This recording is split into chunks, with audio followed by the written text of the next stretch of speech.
ഇത് നോക്കാവുന്നതാണ് കേട്ടോ. അടുത്ത നമ്മൾ പരിചയപ്പെടുത്തുന്നത് നമ്മുടെ മഹീന്ദ്രയുടെ XUV 500 ആണ്. എങ്ങനെയാണ് ഇതിന്റെ ഡീറ്റെയിൽസ്? ഇത് മഹീന്ദ്ര XUV 500 ഫസ്റ്റ് ടൈപ്പ് 1 ആണ് വണ്ടി. 2013 മോഡല്, സിംഗിൾ ഓണർഷിപ്പ് ആണ്. KL7 വണ്ടി. ആകെ 67,000 കിലോമീറ്റർ ഓടിയിട്ടുള്ളൂ. കമ്പനി സർവീസ്, റീപ്ലേസ്മെന്റ് കാര്യങ്ങളൊന്നുമില്ല. ഇത് W8 അന്നത്തെ ടോപ്പ് വേരിയന്റ് ആണ്. W10 വരുന്നത് ടൈപ്പ് 2 തുടങ്ങിയിട്ടാണ് വന്നു തുടങ്ങുന്നത്. അപ്പോൾ വേറെ റീപ്ലേസ്മെന്റ് ഒന്നുമില്ല. ഇതിന്റെ പ്രൈസിങ് ആസ്കിംഗ് പ്രൈസ് 690 ആണ്. ഈ വണ്ടി 5 രൂപ 5,400 രൂപ ഉണ്ട്. പക്ഷേ ഇത്രയും കിലോമീറ്റർ ഓടിയിട്ടുള്ളൂ. ജെനുവിൻ സർവീസ് ആണ്. ഇത് 67,000 കിലോമീറ്റർ സിംഗിൾ ഓണർഷിപ്പിൽ വരുന്ന വണ്ടിയാണ്. എന്തെങ്കിലും നെഗോഷിയബിൾ ഒക്കെ ചെയ്യാം. വണ്ടി നല്ല എടുത്തു കഴിഞ്ഞാൽ ഒന്നും ചെയ്യണ്ട. നല്ല നീറ്റ് ആൻഡ് ക്ലീൻ ആണ്.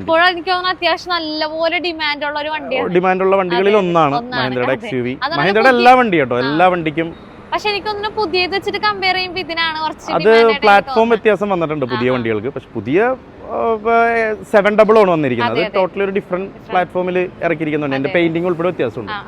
ഫീച്ചേഴ്സ് ഓറിയന്റഡ് ആയിട്ട് വന്നൊരു വണ്ടിയാണ് ഇത്. ഇത്തിരി മഹീന്ദ്രയുടെ എപ്പോഴും നല്ല സ്ട്രെങ്ത് ആയിരിക്കും. സ്ട്രെങ്ത് ആണ് അവരുടെ ഒരു മെയിൻ ആയിട്ടുള്ള സംഗതി. അതെ, ഇടിക്കുട്ടനാണ്.